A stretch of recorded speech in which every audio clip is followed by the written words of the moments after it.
ജീവിതത്തിൽ ഒരിക്കലെങ്കിലും നടുവേദന അനുഭവിച്ചിട്ടില്ലാത്തവർ ഉണ്ടാവില്ല. പിന്നെ മറ്റുള്ള ക്യാൻസറുകൾ അത് സ്പ്രെഡ് ചെയ്യുന്നത് അതിനെയാണ് മെറ്റാസ്റ്റാസിസ് എന്ന് പറയുക. ഓസ്റ്റിയോപൊറോസിസ് അഥവാ എല്ലിന് കട്ടി കുറയുന്ന സാഹചര്യം, കൈകാലുകളുടെ തരിപ്പ്, തൊടുന്നതറിയാതിരിക്കുക, യൂറിനറി സിംറ്റംസ്, ഇങ്ങനെയുള്ള സാഹചര്യങ്ങൾ ഇതിനെ റെഡ് ഫ്ലാഗ് സൈൻസ് എന്ന് പറയും. നടുവേദന ജീവിതത്തിൽ ഒരിക്കലെങ്കിലും നടുവേദന അനുഭവിച്ചിട്ടില്ലാത്തവർ ഉണ്ടാവില്ല. നമുക്കൊരു കഥയിൽ നിന്ന് തുടങ്ങാം. കഴിഞ്ഞ ദിവസം ഇൻഫോ പാർക്കിൽ വർക്ക് ചെയ്യുന്ന 37 വയസ്സ് പ്രായമുള്ള ഒരു ചെറുപ്പക്കാരൻ നടുവേദനയായിട്ട് ഒ.പിയിൽ വരികയുണ്ടായി. അദ്ദേഹത്തിന് ഏകദേശം ഒരു വർഷത്തോളമായി നടുവേദന ഉണ്ടായിരുന്നു. നടുവേദന വരും, പുള്ളി എന്താ ചെയ്യുന്നത് വെച്ച് കഴിഞ്ഞാൽ റെസ്റ്റ് എടുക്കും. റെസ്റ്റ് എടുത്തിട്ട് വീണ്ടും വേദന കുറയുമ്പോൾ വീണ്ടും തിരിച്ച് ജോലിക്ക് കയറും. അപ്പോൾ പരിശോധനയിലൂടെ മനസ്സിലാക്കിയത് പുള്ളിയുടെ നട്ടെല്ലിൻ്റെ ഇരുവശത്തുമുള്ള പേശികളുടെ ബലക്കുറവാണ് അദ്ദേഹത്തിൻ്റെ നടുവേദനയ്ക്ക് കാരണം. അപ്പോൾ നിങ്ങൾക്കറിയാം, പേശിക്ക് ബലക്കുറവുള്ള ഒരാൾ റെസ്റ്റ് എടുത്താൽ എന്ത് സംഭവിക്കും? അങ്ങനെ റെസ്റ്റ് എടുത്ത് പുള്ളിയുടെ മസിൽ വീണ്ടും വീക്കായി. അപ്പോൾ വേദന ഈ ഒരു വർഷത്തിനിടയിൽ 20 മുതൽ 30% വരെ വർദ്ധിക്കുകയും പുള്ളിക്ക് ജോലിയിൽ തന്നെ തുടരാൻ സാധിക്കാതെ വരികയും ചെയ്തതാണ്. അപ്പോൾ നടുവേദനയെ പറ്റിയുള്ള തെറ്റിദ്ധാരണകൾ എന്തൊക്കെയാണെന്ന് നമുക്ക് നോക്കാം. നമസ്കാരം, എൻ്റെ പേര് doctor Anoop RC, consultant orthopaedic and joint replacement surgeon, Springfield KMC hospital, Kochi. അപ്പോൾ നടുവേദനയെ പറ്റി ഒരു തെറ്റിദ്ധാരണയുണ്ട്. നടുവേദന വന്നു കഴിഞ്ഞാൽ റെസ്റ്റ് എടുക്കുകയാണ് അതിൻ്റെ പരിഹാരം. നടുവേദന എന്നത് പല കാരണങ്ങൾ കൊണ്ട് ആവാം.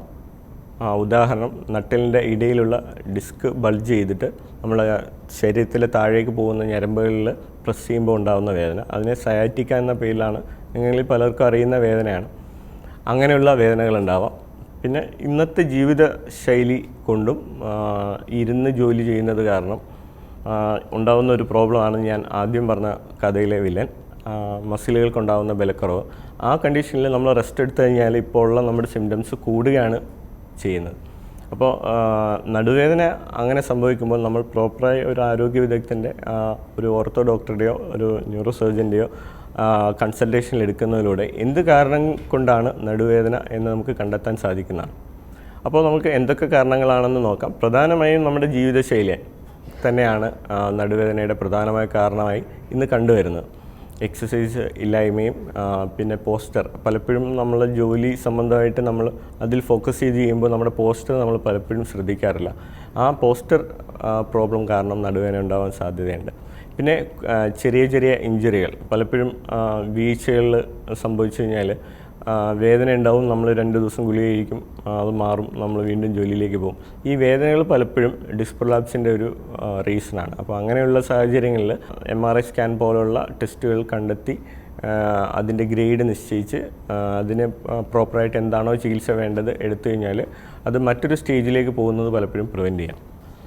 കഴിഞ്ഞ ദിവസം തന്നെ വന്ന ഒരു രോഗി ജാനുവരി മാസം എന്നെ കണ്ടതാണ് വീഴ്ചയ്ക്ക് ശേഷം. അന്ന് ന്യൂറോളജിക്കൽ സിംറ്റംസ് കണ്ടിട്ട് പുള്ളിക്ക് MRI പറഞ്ഞതാണ്. പക്ഷേ പുള്ളി MRI എടുത്തില്ല. വീണ്ടും എന്നെ കാണാൻ വന്നത് ഈ ജനുവരി 2-ാം തീയതി 3-ാം തീയതി എന്താണ്.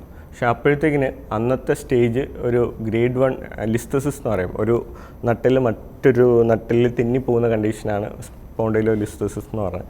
അന്ന് എന്തായിരുന്നോ അത് ഗ്രേഡ് 1 ആയിരുന്ന പുള്ളിയുടെ ഈ ലിസ്തസിസ് ഇപ്പോൾ ഒരു വർഷം കഴിഞ്ഞ് വന്നപ്പോഴത്തേന് അത് ഗ്രേഡ് 3 ആവുകയും പിന്നെ പുള്ളി ഇപ്പോൾ വന്ന എന്താണെന്ന് വെച്ച് കഴിഞ്ഞാൽ പുള്ളിക്ക് യൂറിനറി സിംറ്റംസ് വന്നു. അത് യൂറോളജി ഡോക്ടറെ കണ്ടിട്ട് മാറുന്നില്ല എന്ന് പറഞ്ഞാണ് എൻ്റെ അടുത്ത് വന്നത്.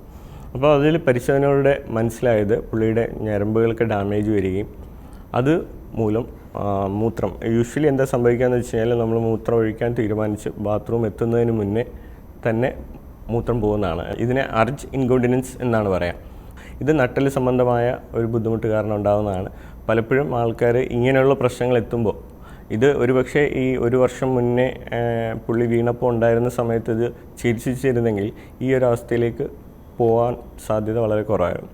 ട്രോമ, ഇങ്ങനെയുള്ള ഇഞ്ചുറികളാണ് പ്രധാനമായും നട്ടെല്ലിന് വേദനയ്ക്ക് മറ്റൊരു കാരണമായി നമ്മൾ പറഞ്ഞത്. അപ്പോൾ നമ്മൾ ആദ്യം പറഞ്ഞ ജീവിതശൈലി പ്രശ്നങ്ങൾ, പോസ്റ്റർ, ട്രോമ, അതുപോലെ തന്നെയുള്ള മറ്റൊരു പ്രശ്നമാണ് പ്രായമാവുന്ന സ്ത്രീകൾ. അത് 35 വയസ്സ് 45 വയസ്സ് വരുന്ന സ്ത്രീകളിലും പുരുഷന്മാരിലും ഉണ്ടാകുന്ന ഓസ്റ്റിയോപൊറോസിസ് അഥവാ എല്ലിന് കട്ടി കുറയുന്ന സാഹചര്യം. അത് ഏജ് കൂടുന്തോറും ഹോർമോൺസിൻ്റെ വേരിയേഷൻ കാരണവും ഭക്ഷണ രീതിയുടെ പ്രത്യേകതയും ജോലിയുടെ പ്രത്യേകതയൊക്കെ കൊണ്ട് എല്ലിൻ്റെ കട്ടി കുറയുകയും അത് മൂലം ഉണ്ടാകുന്ന നട്ടെല്ല് വേദനയും വളരെ കോമൺ ആണ്. കാരണം മറ്റുള്ള ബോണ് പോലെയല്ല, നമ്മുടെ ഒരു കട്ട അടുക്കി വെച്ചേക്കുന്ന പോലെയാണ് നമ്മുടെ നട്ടെല്ലിരിക്കണം. അപ്പോൾ അതിൽ പലപ്പോഴും ആക്സിയൽ കംപ്രഷൻ എന്ന് പറയും, മുകളിൽ നിന്ന് വരുന്ന ഒരു പ്രഷർ കാരണം ഇത് അമങ്ങി പോവുക മാത്രമേ ഉള്ളൂ. അപ്പോൾ എല്ല് പൊട്ടി പോവില്ല, അപ്പോൾ അത് പ്രസ്സായിരിക്കും. അതിനെ കംപ്രഷൻ ഫ്രാക്ചർ എന്നാണ് പറയുക. ഇതൊരു 45 വയസ്സ് കഴിഞ്ഞ സ്ത്രീകളും പുരുഷന്മാരും വളരെ കോമൺ ആയി കാണുന്നതാണ്. അത് പലപ്പോഴും നടുവേദനയായിട്ട് തന്നെയാണ് പ്രസൻറ്റ് ചെയ്യുന്നത്. അങ്ങനെയുള്ള ആൾക്കാരിൽ സിമ്പിളായിട്ടുള്ള, അതായത് PLC ഇഞ്ചുറി എന്ന് പറയും, അത് ഗ്രേഡ് 3 ആയിട്ടുള്ള മറ്റ് കോംപ്ലക്സ് ഇഞ്ചുറികളൊന്നും അല്ല എന്നുണ്ടെങ്കിൽ കാൽഷ്യം കൂടാൻ വേണ്ടിയിട്ടുള്ള ചികിത്സകളിലൂടെ, അതായത് ഹോർമോൺ തെറാപ്പി അവൈലബിൾ ആണ്. അത് മൂക്കിലൂടെയും ഇഞ്ചക്ഷനിലൂടെയൊക്കെ എടുക്കുന്ന ഹോർമോൺ തെറാപ്പിയിലൂടെ എല്ലിന് പഴയ പോലെ കട്ടി വരുത്തുകയും ഈ നടുവേദന മാറുകയും ചെയ്യാം. മറ്റുള്ള ഒരു ഈ ഏജ് കൂടുന്തോറും ഉണ്ടാകുന്ന മറ്റൊരു പ്രശ്നമാണ് മെറ്റാസ്റ്റാസിസ് അല്ലെങ്കിൽ മൾട്ടിപ്പിൾ മൈലോമ പോലുള്ള പ്രശ്നങ്ങൾ. അപ്പോൾ ചെറിയൊരു നടുവേദന ചിലപ്പോൾ നമ്മളുടെ ഒരു വാർണിംഗ് സിംറ്റം ആയിരിക്കും. മൾട്ടിപ്പിൾ മൈലോമ എല്ലിന് വരുന്ന ഒരു ക്യാൻസർ ബാധയാണ്. അത് പ്രധാനമായും നട്ടെല്ലിനെയാണ് ബാധിക്കാറ്. അത് എക്സ്റേയിലൂടെയും മറ്റ് ടെസ്റ്റുകളിലൂടെയും അത് കണ്ടുപിടിക്കാൻ സാധിക്കുന്നതാണ്. അതുപോലെ തന്നെ മറ്റുള്ള ക്യാൻസറുകൾ അത് സ്പ്രെഡ് ചെയ്യുന്നത്, അതിനെയാണ് മെറ്റാസ്റ്റാസിസ് എന്ന് പറയുക. അതായത് ഇപ്പോൾ ലങ്സിൽ ക്യാൻസറുള്ള ഒരാൾക്ക് അതിൽ നിന്ന് സ്പ്രെഡായി നട്ടെല്ലിലേക്ക് വരാം. അങ്ങനെയുള്ള സാഹചര്യങ്ങളിലും നടുവേദനയായിട്ടായിരിക്കും പലപ്പോഴും രോഗി. പ്രധാനമായും അതിൻ്റെ പ്രൈമറി ക്യാൻസർ പോലും ചിലപ്പോൾ കണ്ടുപിടിക്കുന്നത് നടുവേദന ഇൻവെസ്റ്റിഗേറ്റ് ചെയ്ത് പോയിട്ടായിരിക്കും പലപ്പോഴും ലങ് ക്യാൻസർ കണ്ടുപിടിക്കുന്നത്. എൻ്റെ ഫാമിലിയിൽ തന്നെ എൻ്റെ ഫാദറിന് ആക്ച്വലി ഈ ബാക്ക് പെയിൻ ആയിട്ടാണ് ആദ്യം ഡോക്ടറെ അടുത്ത് പോയതും. അതിൽ MRI ചെയ്തപ്പോൾ ഒരു മെറ്റാസ്റ്റാസിസ് കണ്ട് അങ്ങനെ അതിൽ നിന്നാണ് പുള്ളിക്ക് ലങ് ക്യാൻസർ ആയിരുന്നു എന്ന് ഡയഗ്നോസ് ചെയ്യുകയും ചെയ്യുന്നത്. അപ്പോഴത്തേക്കും സ്റ്റേജ് കുറേ പോയിരുന്നു. കാരണം പുള്ളിക്ക് നടുവേദന ഒരുപാട് നാൾ പുള്ളി നടുവേദന അത് അങ്ങനെ തന്നെ കൊണ്ടു നടന്നിട്ട് കുറേ കഴിഞ്ഞിട്ടാണ് ഡോക്ടറെ കണ്ടതും ഈ മെറ്റാസ്റ്റാസിസ് ഡയഗ്നോസ് ചെയ്തതും.